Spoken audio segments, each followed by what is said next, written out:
This is a Polaris RZR. It's a side-by-side, meaning two people sit side by side.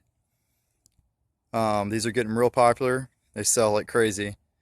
Um, and the difference between a side-by-side and a four-wheeler is it's heavy because it's got to support the weight of two people. And because two people sit down low, the engine is really far back, which means its weight distribution is pretty poor. Most of the weight's on the rear wheels. But you get a really good center of gravity, and you can ride two people, so it's a pretty good compromise. But what if there was a way to combine a side-by-side and a four-wheeler without any of the benefits? I give you the Polaris Ace. It's a single-seater side-by-side. So you still get the problem with the weight distribution. The engine's way back here, so there's a lot more weight on the back wheels than the front wheels, right? There's the motor. You sit down low, but not quite as low because your feet are right on top of the front diff. So the center of gravity isn't as good as the side-by-side. And unlike a four-wheeler where you can use your body language and you can lean and transfer your weight around, you can't do that either.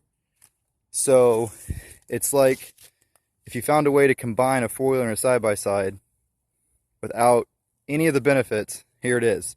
Except that it's actually pretty cool and it's a lot of fun. You've got the front rack, you know, with the storage underneath here, which has a nice O-ring on it.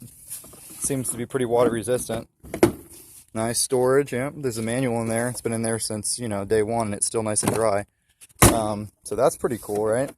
And then it's got a bed big enough for a pretty good-sized Yeti. I'm not really sure this bed is any smaller than the bed in the RZR. I mean, a little bit, but not too bad. This thing's been taking some abuse this weekend. I'm really happy with it. It slides around. It's not quite as stable as a side-by-side, just because it's a lot skinnier and shorter, and the seat isn't as low because you're sitting up on top of the drive shaft and everything. And with this, the drive shaft runs in between your seats, so that is kind of a disadvantage. But the seat's really nice. It's got a track. The seat slides back and forth. You can adjust the steering. Very comfortable. The suspension on here, I'm pretty sure, is better than my 900 RZR. You can hit jumps with it, and it's pretty forgiving. Definitely really good power. Thing's a lot of fun. I'm going to put these tires on it and see how it does. It's geared like 13% lower than the RZR. I could drop in the 325 Ace gears for like another, I don't know, 13.5, 12%, I don't know, 12 to 13% reduction. That's an awful lot of work. It's also got a really nice intake system. So the belt intake and the engine intake have this nice little pre-filter screen, and then it goes down into here, which is really like an air box for the belt, because it's got a nice little duckbill, one way. So you get water in there, it'll trap it before it gets into your belt. It's got the same thing on this side too for the air box. So it's like for the air intake for the engine. So it's like a pre-air box and a water trap, and then it goes through this pipe. Where is the pipe? Through this pipe. And then the air box, can't really see it, it's kind of dark, but really nice to work on too. Everything's a lot easier to get to. This big panel right here comes off real easy when you pull the seat. You can get to everything on the front of the motor. Like the RZR, it's like the one in the bed that comes out, but the air box is here, where the RZR, the air box is up here, which I actually kind of like because it means it's going to be really easy to snorkel. I can just punch some holes in this and run 3 2-inch pipes up to here. And the piping is a lot smaller because it's lighter and has a smaller motor, so you don't have to dissipate as much heat from the belt. So it's going to be real easy to snorkel, just 3 2-inch pipes right up through here, and that'll be real easy to route. They do make portals for it. I'm not sure if it's worth the money for something that's this cheap. And it's also a lot of fun, kind of stock like it is. I think I'm just going to throw it on some 27-inch Zellas for now and just keep it kind of low and slow.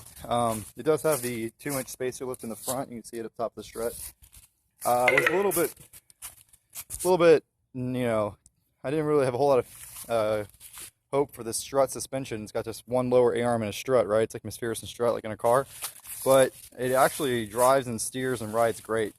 Zero complaints with the suspension on this thing versus the double A-arm on the RZR and everything. Nice little tiny short axles. But it's got very similar drivetrain components if you look at the internals of the diff and everything compared to the RZR.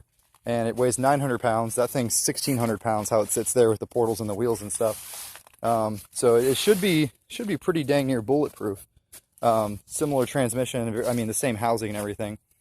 So it's pretty fun. We were doing wheelies with it. We flipped it a few times. Here's the only damage from flipping it.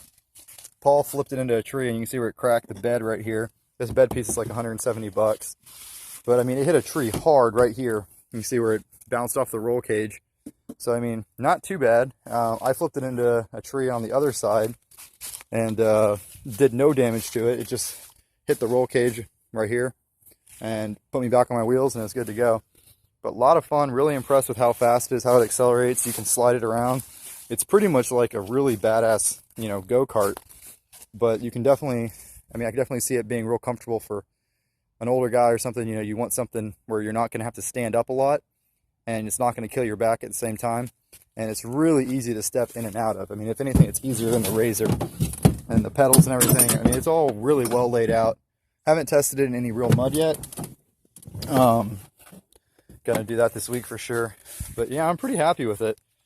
Definitely a fun little toy. I'm not sure how long I'm gonna have it. I kind of got it just to test it, and I'll probably put it up for sale.